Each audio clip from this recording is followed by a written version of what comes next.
Donc, bonjour à tous, j'espère que nous allons tous bien par la grâce du Seigneur et que la journée s'est très bien passée.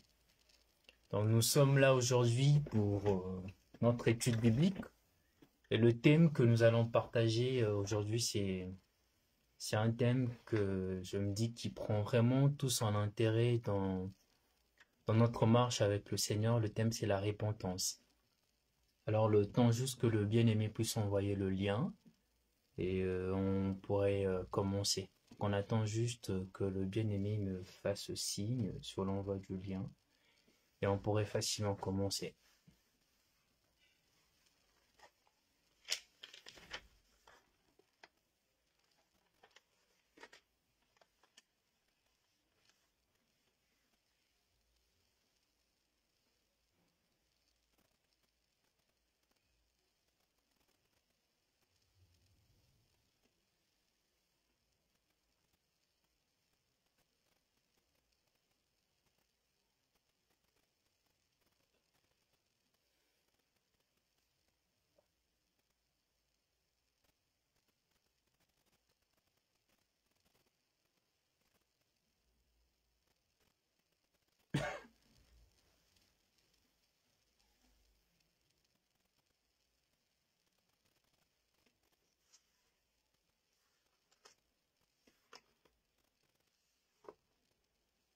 Donc on patiente juste un petit peu le temps que le bien-aimé envoie le lien.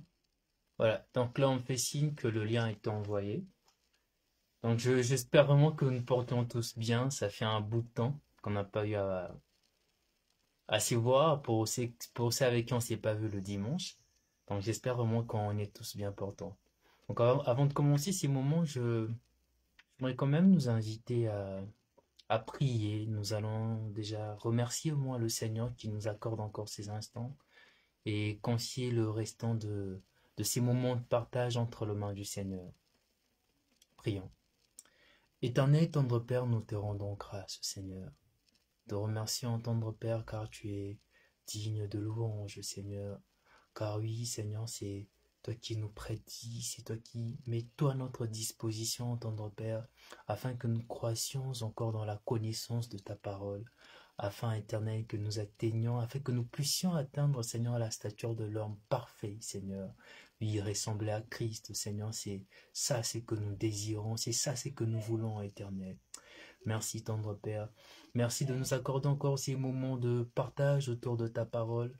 Nous voulons donc, Éternel, que seul ton Esprit Saint en nous, Seigneur, dirige, Seigneur, nos bouches, nos cœurs, notre plume, Seigneur. Que seul toi nous dirige, tendre Père. Nous bannissons, Seigneur, tout piège de l'ennemi, tendre Père, et nous nous laissons, Seigneur, conduits par toi, Éternel, transpercés, brisés par toi, Éternel. C'est que nous souhaitons au-delà de tout, Éternel, c'est que oui, seule ta parole qui est la vérité puisse prendre entièrement place dans notre cœur. Que gloire et louange te soient rendues par le nom puissant de Jésus-Christ que nous avons ainsi prié. Amen. Donc, aujourd'hui, le thème sur quoi nous allons partager, c'est, comme j'ai pu le dire, c'est la repentance. Mais avant d'entrer sur le vif de notre sujet, j'aimerais quand même que nous puissions lire. Nous allons prendre Luc 24. Luc 24, on ne va pas lire tout le chapitre, rassurez-vous. Nous allons juste lire du verset 44 au verset 47. Donc, ce qui se passe ici, c'est après la résurrection de Christ. Christ va apparaître aux 11. Ils vont partager un repas et il va leur confier une mission.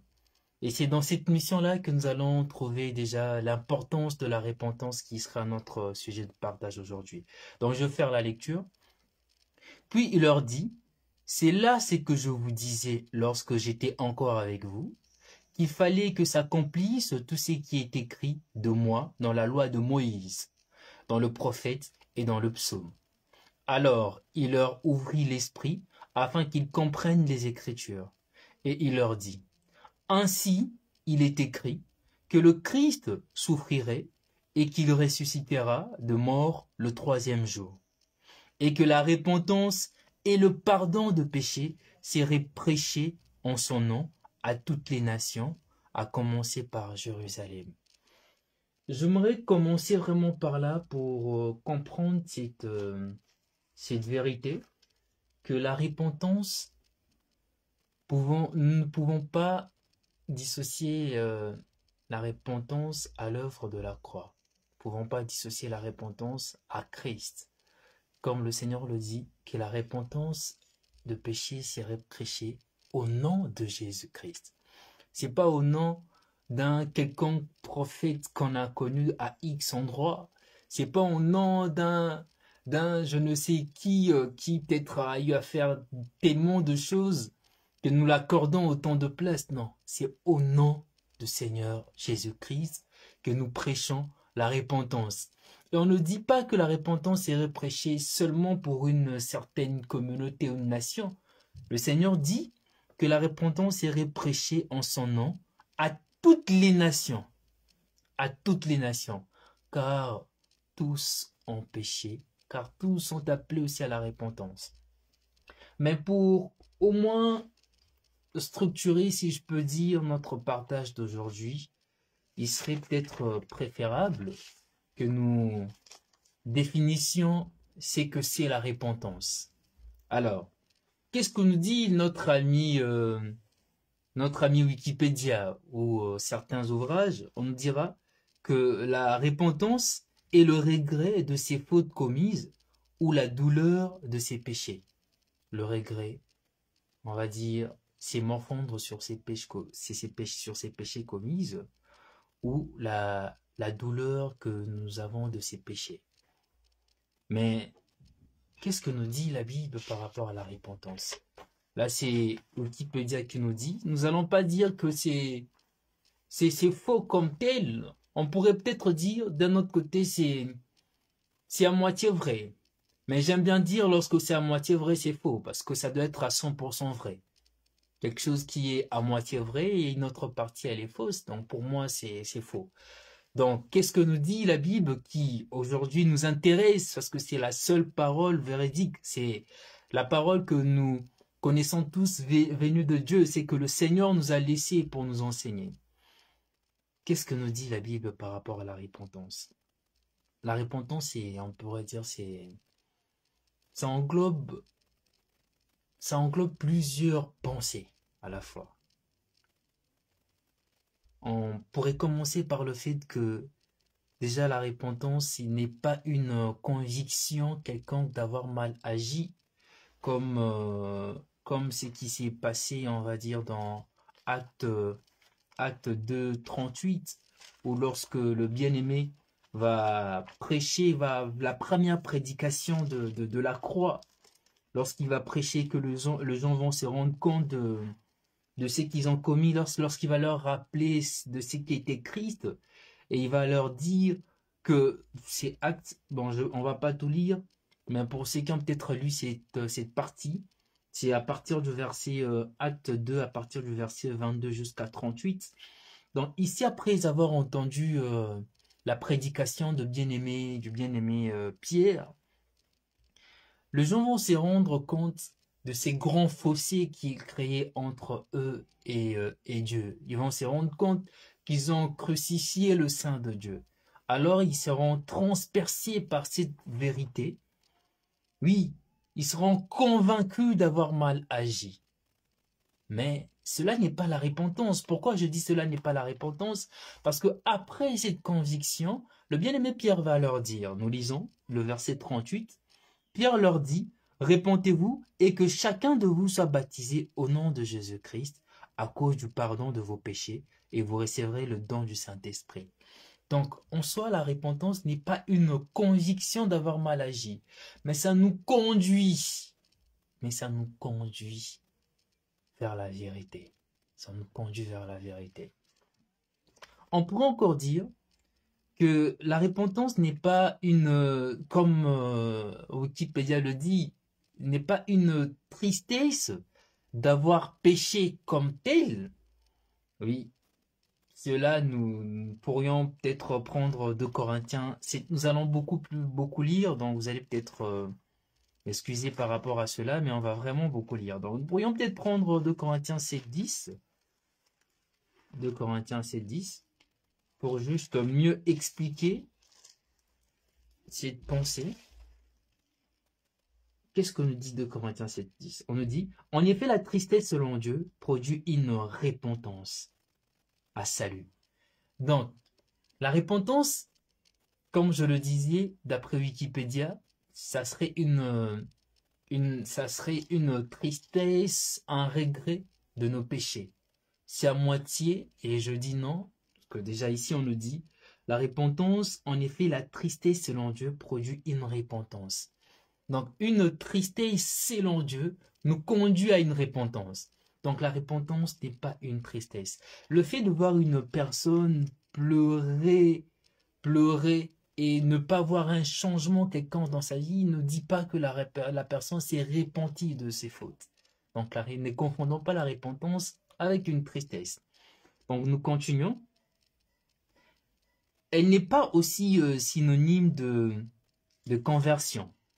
Donc, lorsqu'une personne, on ne peut pas dire que la repentance, c'est la conversion, parce que la repentance nous conduit vers la conversion.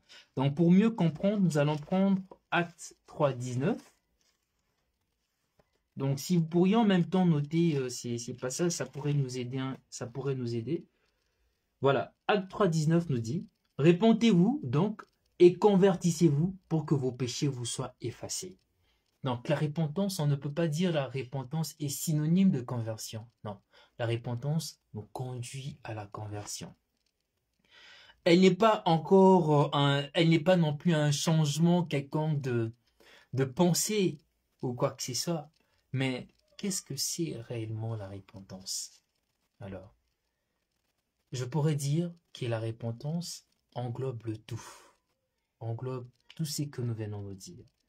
C'est un changement de pensée, un jugement de soi, de soi-même, de ses voies et de ses péchés, qui s'est traduit par un changement de vie. Donc la repentance, c'est un changement de pensée, un jugement de soi, de ses voies et de ses péchés, qui s'est traduit par un changement de vie.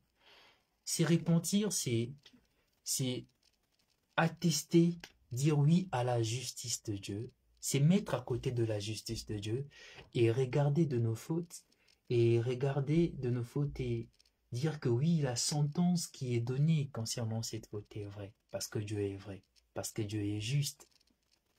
Et changer cela, et changer notre manière de penser et notre manière de marcher. On ne peut pas parler de repentance sans changement véritable de vie. C'est lié. Pour peut-être pousser encore plus loin, pour nous les gens de nation, dirais-je, nous les païens, nous qui sommes appelés païens selon la paix de Dieu, nous pourrions dire que la repentance est un don de Dieu, un don gratuit de Dieu. Prenons nos Bibles, Acte 11:18, pour juste comprendre cela.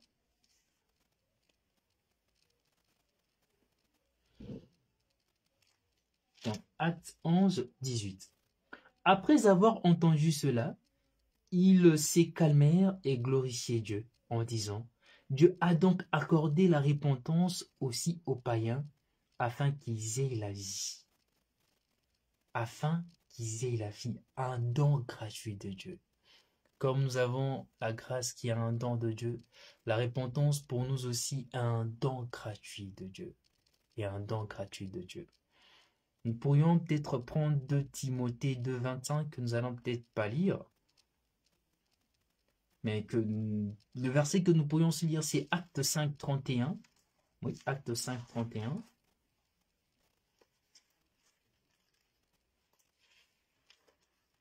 Donc je vais lire Acte 5:31.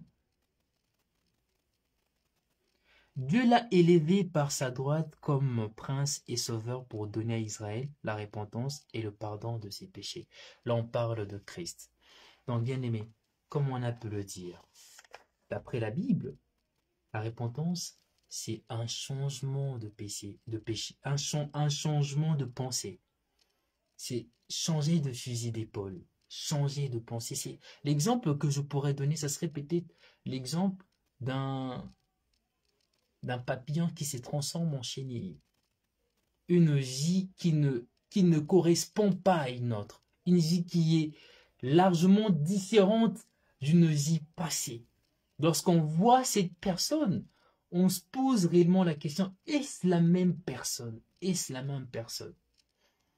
Ça c'est un peu pareil, c'est la même question que s'est posée les sacrificateurs et les pharisiens lorsqu'ils ont entendu le bien-aimé Pierre parler. Ils ont dit, mais ces gens ces gens qui sont sans instruction, comment ont-ils eu pensé de ces choses?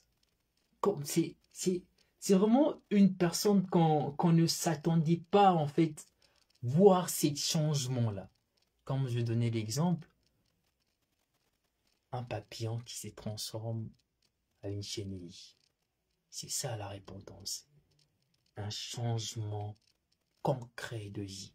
Un changement de vie qui se conduit aussi par des actes dignes de la repentance. Nous allons parler de cela. Nous allons peut-être en parler de cela. Donc pour avancer, là on s'est quand même fixé des idées sur qu'est-ce que c'est la repentance. On a compris que c'est pas simplement un regret de nos péchés passés.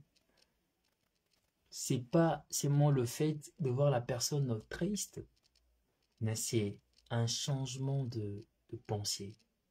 Un changement de pensée, un regret profond de ces actes qui s'essuie avec un abandon concret de ces actes.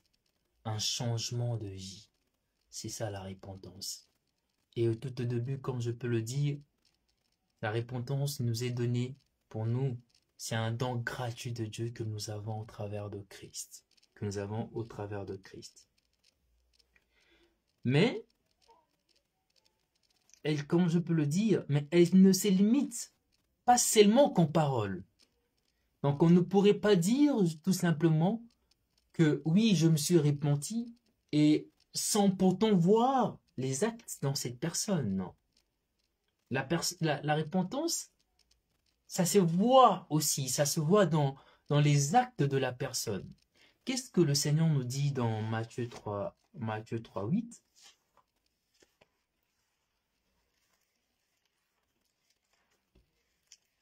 C'est un verset que tous nous connaissons. Matthieu 3. Produisez donc du fruit digne de la repentance. Donc, on nous parle de fruits. Donc, on ne peut pas dire que la repentance c'est limite simplement par une part de parole. Non. On voit de fruits dignes de la repentance. On voit ces changements par rapport à la conduite de la personne. Plus tard encore, le bien-aimé Paul, lorsqu'il sera appelé devant le roi Agrippa, il touchera encore un mot concernant cela. Il parlera des pratiques des œuvres dignes de la repentance. Nous pourrions peut-être le lire, Acte 26, 20. Donc, comme je vous ai dit, nous allons beaucoup lire. Voilà. Donc, Acte 26, 20. À ceux de Damas d'abord, puis à Jérusalem, dans toute la Judée et chez le païen, j'ai prêché la repentance et la conversion à Dieu, avec la pratique d'œuvres dignes de la repentance. Avec la pratique d'œuvres dignes de la repentance. Le Seigneur nous parle de produire de fruits dignes de la repentance, et les bien-aimés nous fait comprendre qu'il y a des œuvres dignes de la repentance. Donc, on ne peut pas dire que la repentance se limite juste en parole, mais nous voyons plus clairement dans la conduite de la personne si réellement cette personne produit des actes dignes de la repentance. Des actes dignes de la repentance. Oui. Pourrions prendre plusieurs exemples pour expliquer ces actes dignes de la repentance. Pourrions peut-être prendre 1 Samuel 7, si je ne me trompe pas, 1 Samuel 7, lorsque le bien-aimé Samuel va convoquer toute l'assemblée, qui va demander à l'assemblée de se repentir et de se convertir avec un cœur sincère. On va voir des actes dignes de la repentance. Ils ont tout laissé. C'est mieux que nous puissions lire cela. C'est mieux de lire cela. 1 Samuel 7.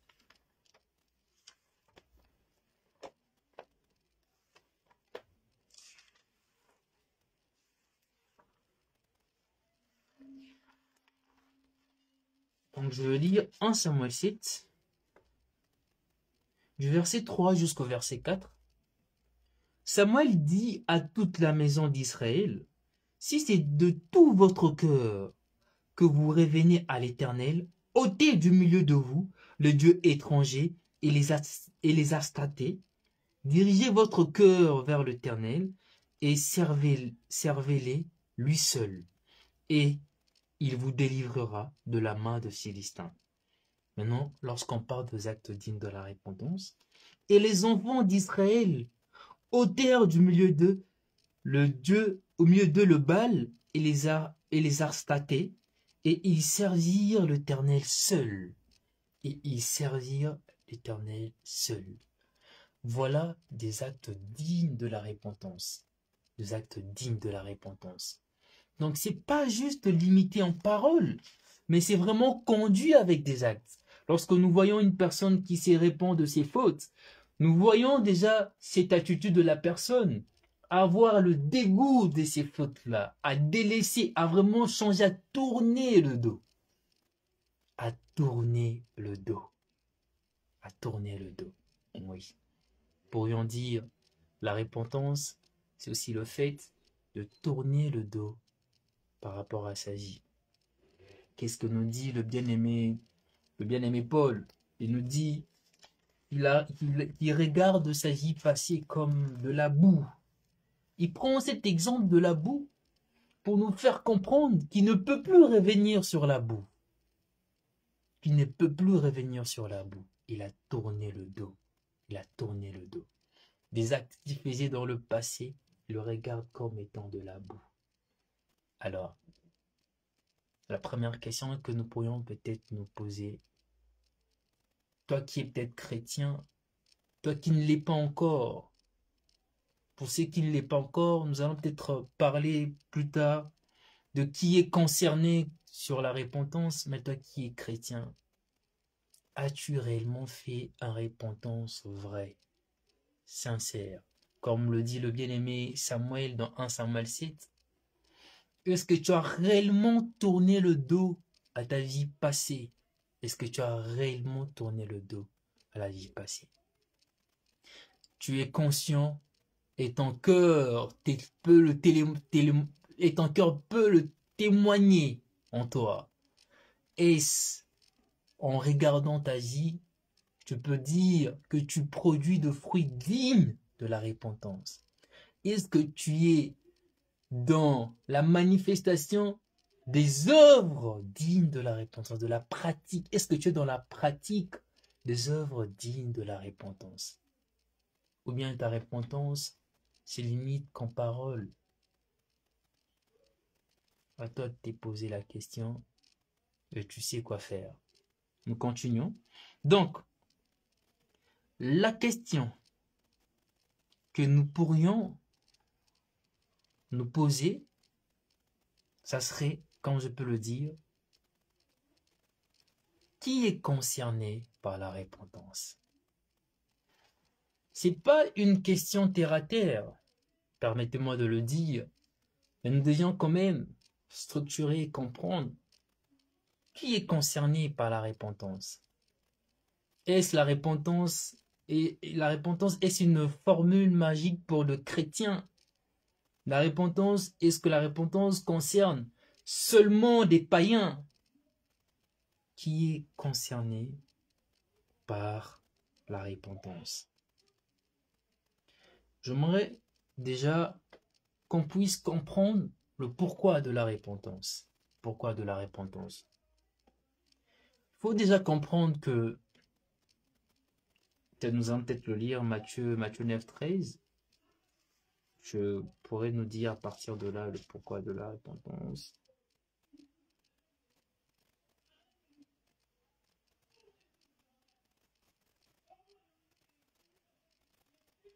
Voilà. Donc Matthieu 9, 13, le Seigneur dit, allez et apprenez ce que signifie, je prends plaisir à la miséricorde et non au sacrifice, car je ne suis pas venu appeler des justes, mais des pécheurs. Nous pourrions dire que c'est des pécheurs qui sont concernés sur la repentance à premier vue. C'est des pécheurs qui sont concernés sur la repentance. Mais qu'est-ce que nous dit Romains 3? Romains 3, le bien-aimé Paul, nous détaille après avoir expliqué la conscience de ceux qui se disent être justes et ceux qui ne le sont pas. Le bien-aimé Paul englobe tout le monde dans cette sphère où il dit que tous ont péché. Il dit qu'il n'y a même pas un seul juste. Il n'y a même pas un seul juste.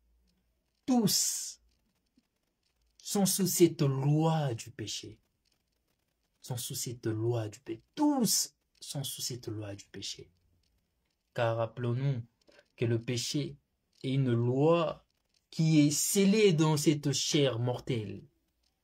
Tu pourrais aujourd'hui dire que tu ne commets pas de péché. Tu pourrais aujourd'hui dire que ta marche, elle est juste. Mais sans connaître le Seigneur, tu es sous cette loi du péché. La chair est soumise à cette loi du péché. Tous sont soumis à cette loi du péché. Prenons nos Bibles, Actes 17, 30.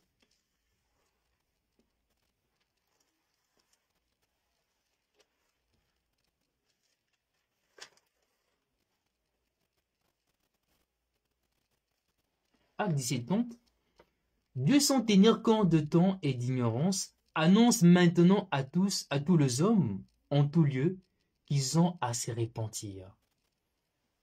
Dieu annonce à tous les hommes, en tout lieu. C'est pas une question de moi, je suis dans telle religion. Moi, je ne suis pas protestant. Moi, je suis dans telle pratique, dans telle religion. Non. Dieu ne regarde pas à cela. C'est pas une question de pays. Moi, je suis de tel pays. Dieu ne regarde pas cela. Mais on nous dit que Dieu, sans tenir compte de temps d'ignorance, il annonce en tout lieu,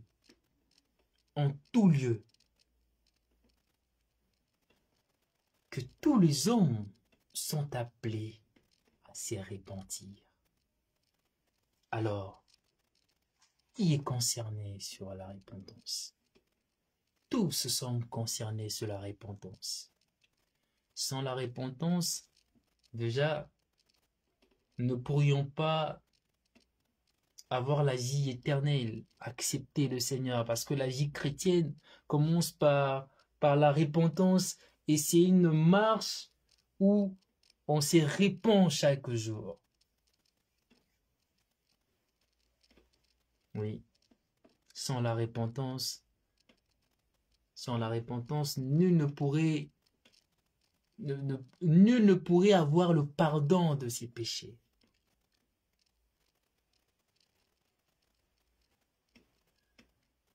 On pourrait peut-être prendre aussi Apocalypse 2.5.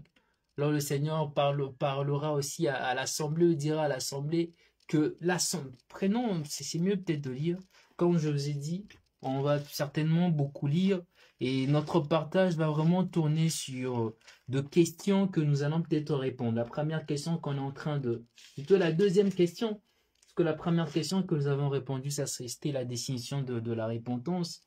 Je crois qu'on a compris qu'est-ce que c'est la repentance. Et la deuxième question, c'est qui est concerné sur la repentance. Donc prenons Apocalypse 2. C'est le message à l'église de Éphèse. Là où le Seigneur dit à l'église d'Éphèse, « Souviens-toi donc d'où tu es tombé. Répands-toi et pratique tes premières œuvres. Sinon je viendrai à toi et j'ôterai ton chandelier de sa place, à moins que tu ne t'y répandes. » Oui. C'est pas seulement une histoire de non convertis, mais aussi une histoire de convertis.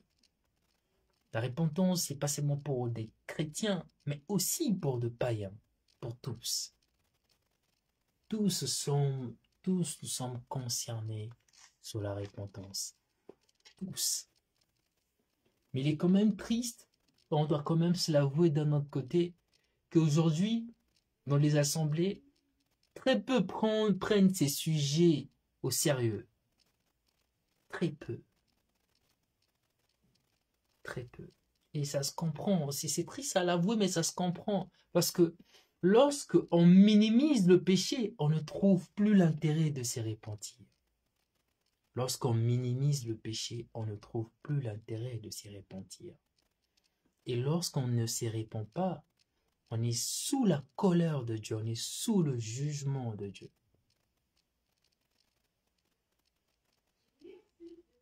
Il est jugé digne de mort celui qui commet le péché. C'est vraiment triste de l'avouer, mais oui. Plus on minimise le péché dans les assemblées, dans notre marche, plus aussi on ne trouve plus l'importance de s'y repentir. Et plus on s'éloigne du Seigneur. Plus on s'éloigne du Seigneur. Alors, nous avons répondu à notre question. Qui est concerné par la repentance? Tous sommes concernés par la repentance. Tous sommes concernés par la repentance.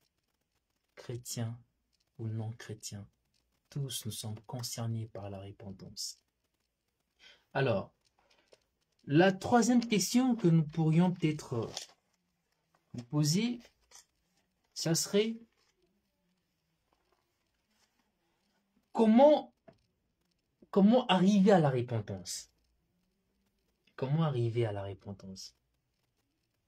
Ma réponse, la pierre que je pourrais ramener comme réponse, ça serait premièrement par une prise de conscience. Je parlerai d'une prise de conscience en basant déjà sur ce qui se passe dans 1 Samuel 7. Lorsque Samuel a réuni le peuple, ils ont pris conscience de leur état. Ils ont compris que aussi longtemps qu'ils seront éloignés de Dieu, aussi longtemps qu'ils seront soumis à ces dieux de Baal, Astarté, ils seront toujours battus par les Philistins. Ils ont pris conscience de leur état. Aujourd'hui, nous ne sommes pas peut-être, on ne combat pas contre des Philistins, mais combien le combat est encore plus dur, parce que notre ennemi, c'est le diable qui est en rage et en colère, qui cherche à ramener plus de gens avec lui qui est déjà condamné. Combien encore notre combat est encore dur? Alors, si on n'a pas cette prise de conscience sur, premièrement, la sainteté de Dieu, que nous servons à un Dieu qui est saint, et qui nous demande d'être saints. Soyez saints comme votre Père l'est. Deuxièmement, les conséquences du péché. Les péchés que Christ a portés sur la croix, qui s'est fait pécher lui-même. Et à l'instant où il s'est fait pécher, à l'instant où il portait nos péchés sur la croix, le regard du Père s'est détourné vers lui. Le regard du Père s'est détourné vers lui. Le péché. Les conséquences du péché. La sainteté de Dieu. Les conséquences du péché. Qui nous conduit tout droit vers les temps de feu éternel.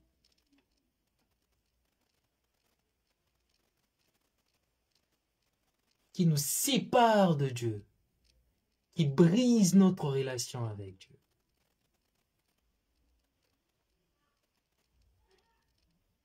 Aujourd'hui, Pour toi, peut-être, tu n'as pas encore reçu le Seigneur, tu pourrais dire que tu n'es pas peut-être concerné par cela. Mais il suffit juste à regarder de ce qui se passe tout autour de toi. À regarder de ce qui se passe aussi en toi. Il suffit juste de regarder. Combien est-ce que le péché a ruiné ces mondes? Combien est-ce que le péché, comme ces poisons d'aspic, a détruit ces mondes? A détruit ces mondes.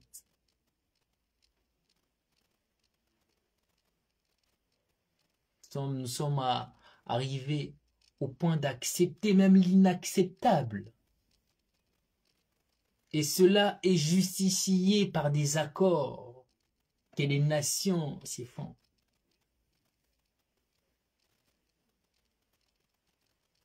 Aujourd'hui, on pourrait condamner une personne qui prêcherait contre l'homosexualité.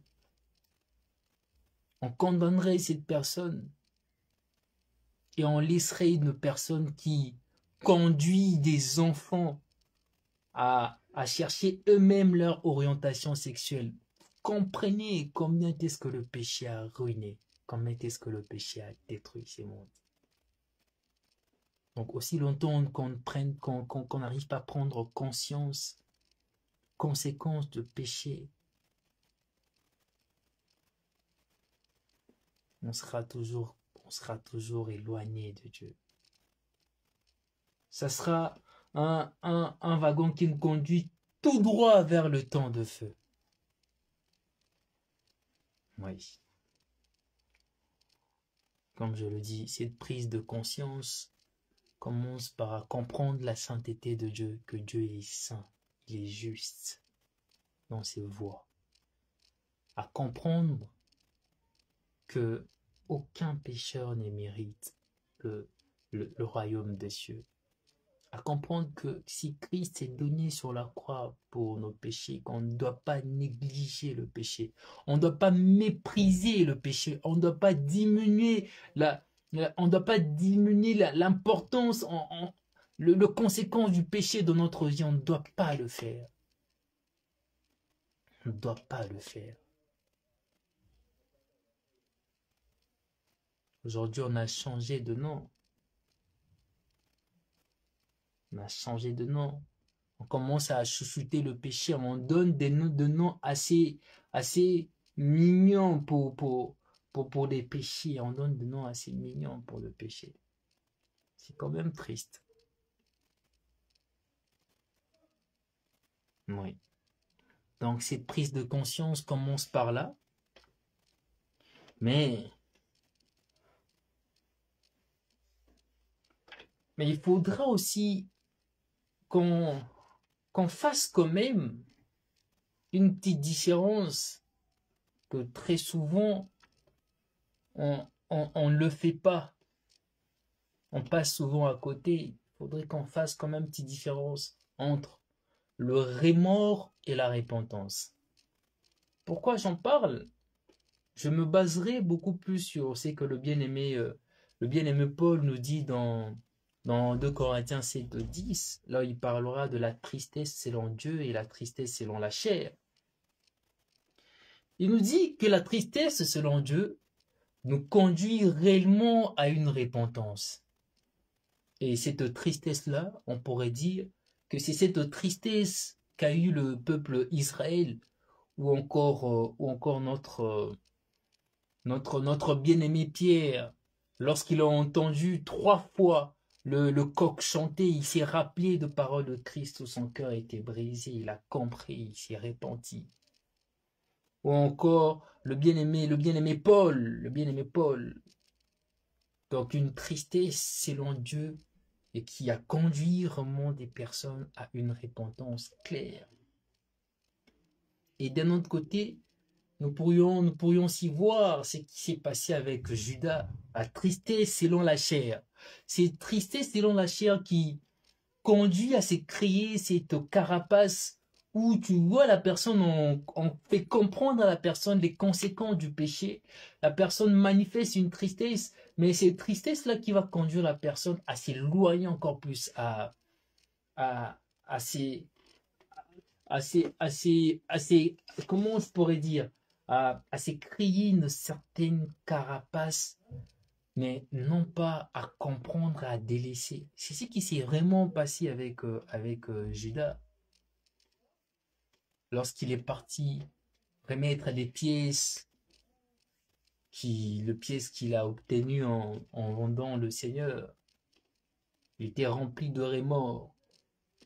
Et ces remords n'ont pas conduit à se repentir, mais à aller se suicider. Parce qu'il n'a pas regardé, il a pas regardé au péché qui l'a conduit à livrer Christ.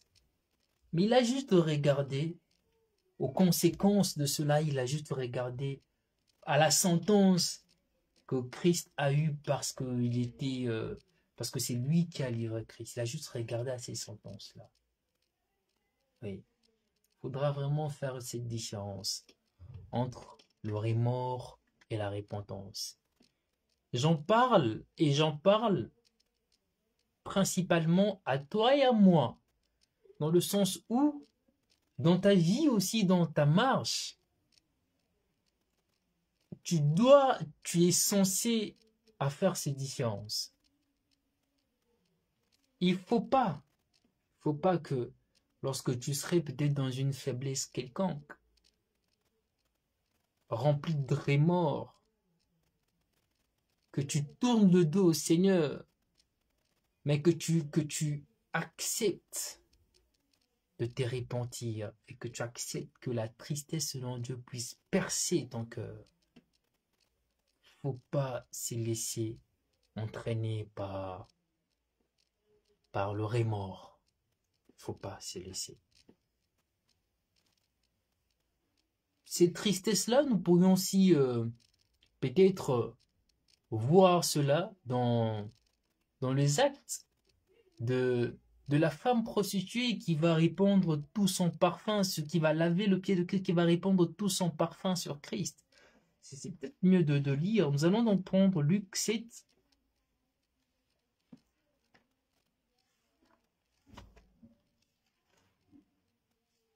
Luc 7 du verset. On parlera de la femme pécheresse. Luc 7 du verset 37. Nous allons peut-être sauter après et prendre... Non, Luc 7 du verset 37 jusqu'à 39, lisons. Et voici une femme pécheresse qui s'est trouvée dans l'asile. Ayant su qu'il était à table dans la maison du pharisien, apporta un vase d'albâtre plein de parfums. Et s'étant derrière, aux pieds de Jésus, elle pleurait. Et bientôt, elle lui mouilla le pied de ses larmes. Puis les essuya avec ses cheveux, les embrassa et le oignit de parfum. Le pharisien qui l'avait invité, voyant cela, dit en lui-même, si cet homme était prophète, il saurait qui et de quelle espèce est la femme qui le touche. Il saurait que c'est une pécheresse. Voilà donc cette femme qui a entendu parler de Christ. Et c'est aussi un exemple que nous pourrions aussi prendre concernant les pratiques, des actes de la repentance, où la tristesse, selon Dieu, a touché le cœur de cette femme. Comprenons donc son état de pécheresse. On dit qu'elle a pleuré jusqu'à mouiller le pied du Seigneur par ses larmes. Jusqu'à mouiller le pied du Seigneur par ses larmes. Oui, jusqu'à mouiller le pied du Seigneur par ses larmes. Mais c'est que le Seigneur dira pour aussi nous éclairer aussi sur le deux aspects du pourquoi on doit se repentir. En lisant, pour ceux qui ont peut-être eu le temps de lire ces récits, ce qui se passe, lorsque le Seigneur va reprendre Simon, le Seigneur dira, le verset 45, le Seigneur dira, tu ne m'as point donné de baiser, mais elle, depuis que je suis entré, elle n'a point cessé d'embrasser mes pieds. Tu ne m'as point versé d'huile sur ma tête, mais elle a versé du parfum sur mes pieds. C'est pourquoi, je te dis, ses nombreux péchés ont été pardonnés, car elle a beaucoup aimé. Je parlais de deux aspects, excusez, deux aspects, pardon.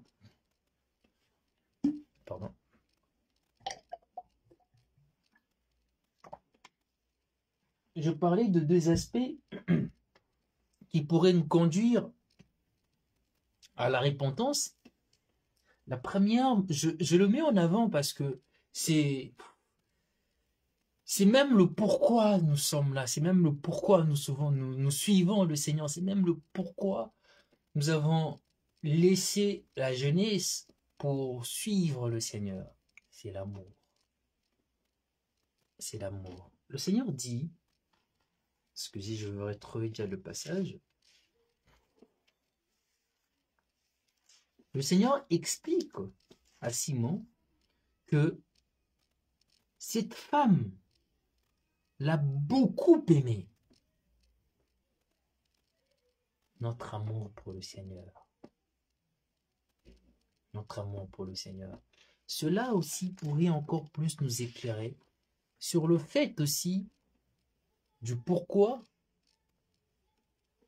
on ne manifeste pas un amour vrai pour le Seigneur. Vraiment, comme je le disais, la repentance englobe un peu tout parce que tout est vraiment lié. Plus on minimise le péché, plus on aime moins le Seigneur et plus on ne se répand pas. C'est tellement lié. Mais ici, le Seigneur nous ouvre encore, il nous ouvre encore les yeux de nos corps en nous disant que c'est lui à qui on aura beaucoup pardonné, aimera aussi beaucoup. Un des sujets du pourquoi nous aimons le Seigneur, du sujet du pourquoi nous voyons aussi dans le bien-aimé David, lorsque le prophète viendra auprès de David pour réprimander David après le péché commis avec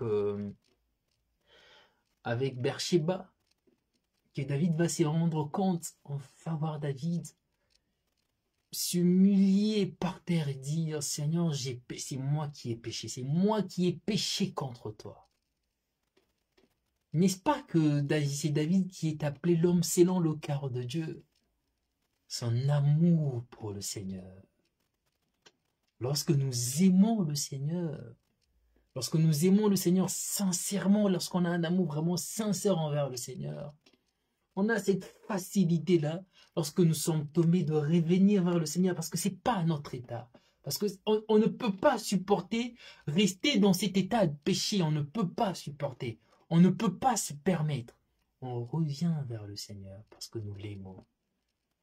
L'amour, notre amour vers le Seigneur, c'est l'un du sujet du pourquoi nous voyons dans la vie d'un chrétien cette facilité-là de renoncer à lui-même, de se repentir, de revenir à chaque moment vers le Seigneur, d'accepter les corrections du Seigneur. Mais l'autre aspect, c'est aussi cet aspect qui nous est plus aussi démontré par la parole, que ce soit par le bien-aimé Pierre lorsqu'il parlera du jugement à venir, lorsqu'il dira au peuple de s'y repentir pour fuir le jugement à venir, ou encore avec Jonas lorsqu'il parlera à Ninive, aux gens de Ninive, par rapport au jugement à venir. Il y a aussi cet aspect de jugement à venir. Le jugement à venir. Oui.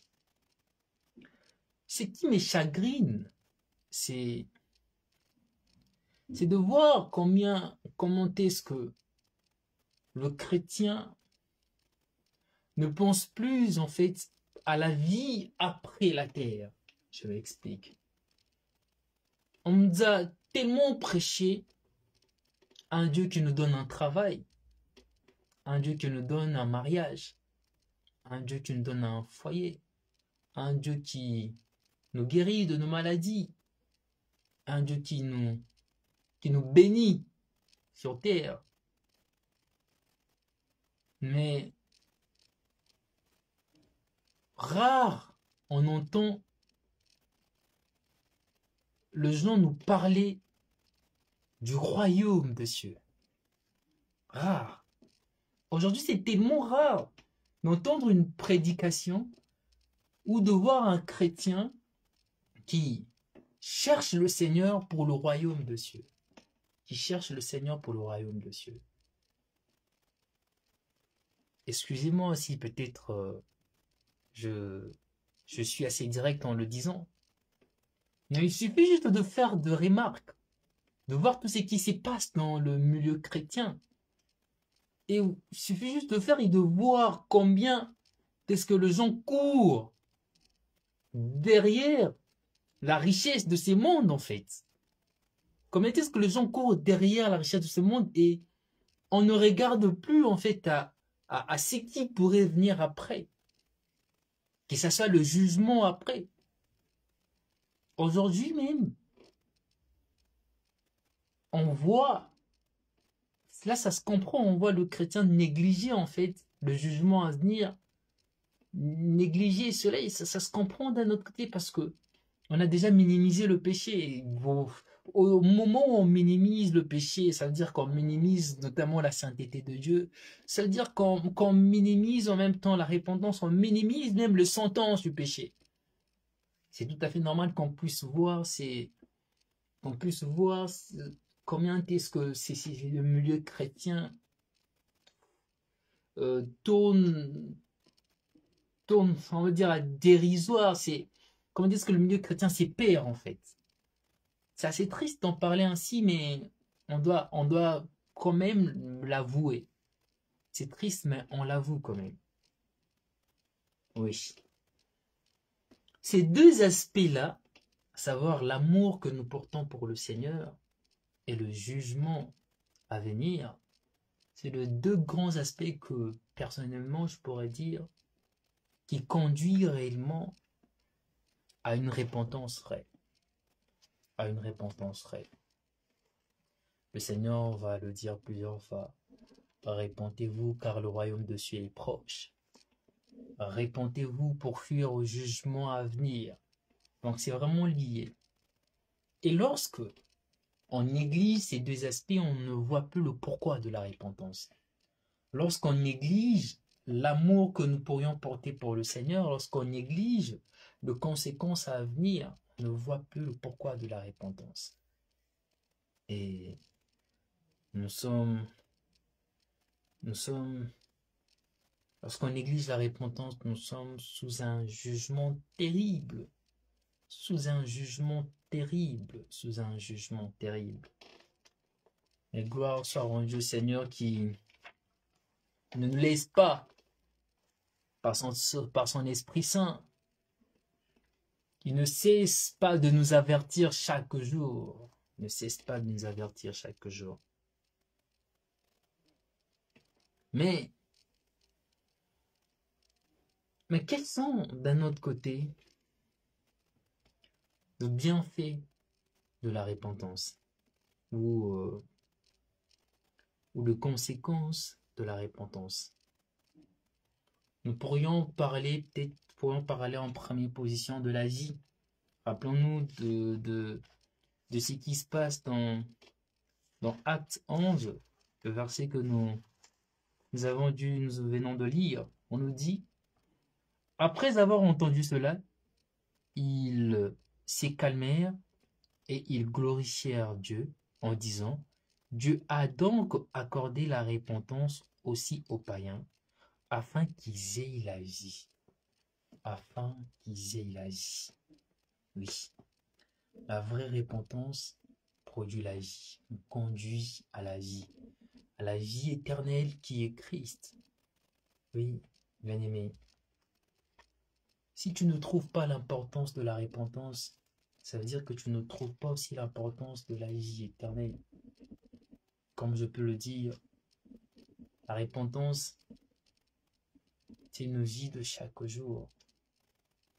Comme le bien-aimé Paul le dit, que nous sommes comme cette argile qui est façonnée, cette argile qu'on enlève.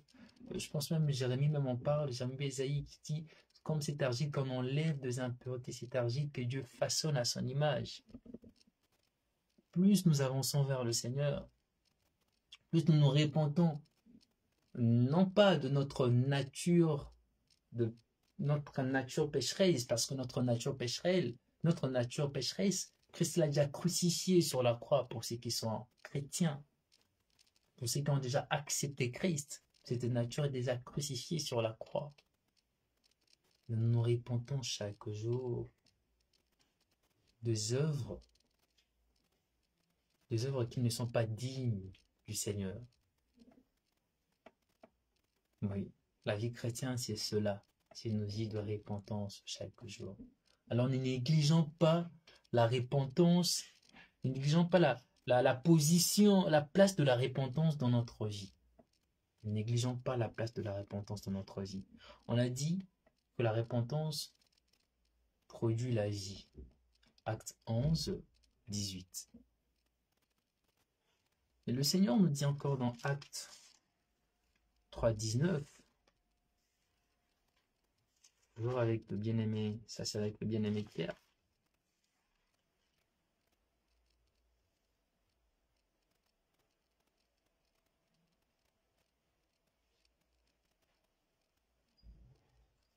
Acte 3, 19. Le bien-aimé nous dit, repentez-vous donc et convertissez-vous pour que vos péchés soient effacés. Le pardon de nos péchés. Oui. Le pardon de nos péchés. On nous parlera encore, le Seigneur nous parlera encore dans Luc 15, 17, de cette joie dans le ciel, que les anges sont dans une fête lorsqu'ils voient un seul pécheur se repentir. Cette joie dans le ciel, cette joie, que ce soit les anges ou bien l'assemblée, nous partageons cette joie lorsque nous voyons une personne accepter de donner sa vie à Christ, se repentir de sa vie, passer, accepter de suivre Christ, cette joie. Oui, bien-aimé, négligeons pas la place de la repentance dans notre vie. Négligeons pas la place de la repentance dans notre vie.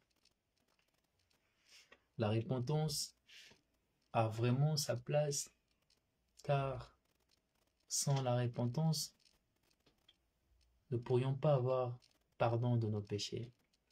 Sans la repentance, nous n'avons pas la vie éternelle. Sans la repentance, nous ne pourrions pas manifester des œuvres dignes de fils de Dieu. Sans la repentance aussi, nous ne verrons pas aussi le Seigneur. Nous ne verrons pas aussi le Seigneur. Alors bien-aimés, si dans ta marche,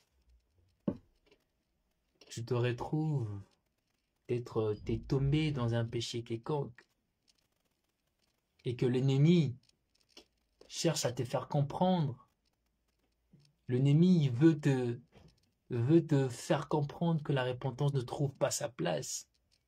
Bien-aimé, lève-toi et combat. Lève-toi et combat. Lève-toi et combat l'ennemi. Oui.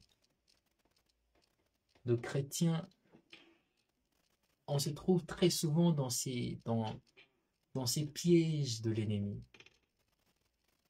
où l'ennemi te ramène de remords en te disant que tu as péché, le péché que tu as commis est impardonnable. Ça ne sert plus à rien de revenir vers Dieu. Le péché que tu as commis, c'est le péché dont Hébreux 10 on parle. Donc c'est un péché avec conscience. Dieu ne pourra plus te pardonner. Si tu entends cela de l'ennemi bien-aimé, présente la parole. Lève la parole.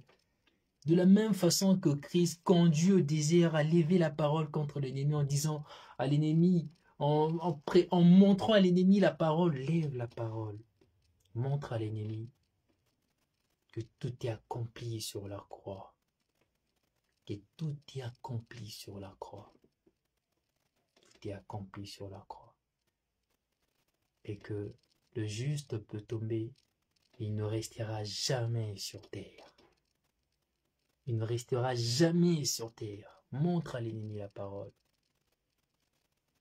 Si l'ennemi vient te conduire avec une séduction quelconque,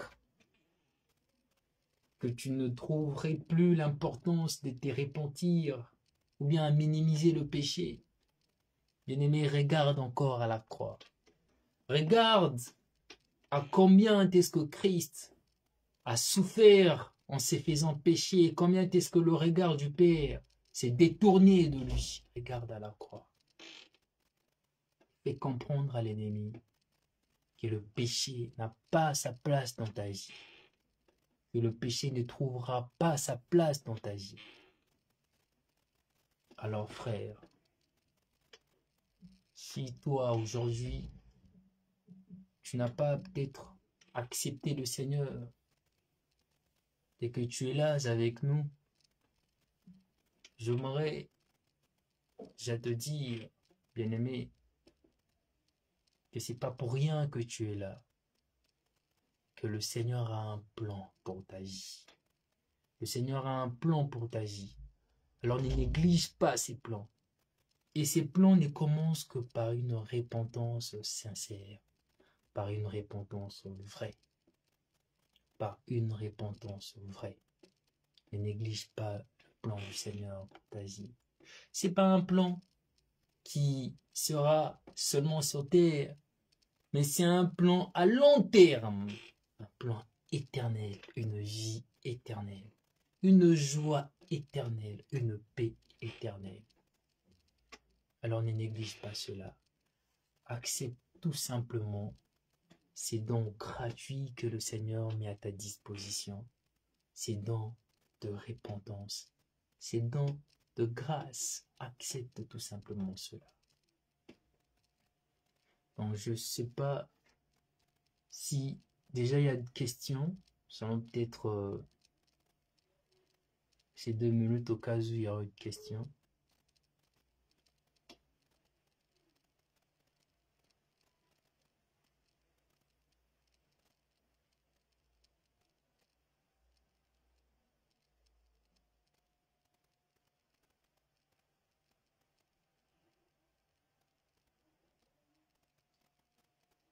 D'accord, donc je vois qu'il n'y a pas de questions. D'accord, donc je vois qu'il n'y a pas de questions. Donc bien aimé, comme on a pu le dire, la vie chrétienne, c'est une vie qui commence par la repentance et c'est une vie qui s'achève par la repentance. Ne négligeons pas la repentance dans notre vie, ne le négligeons pas du tout.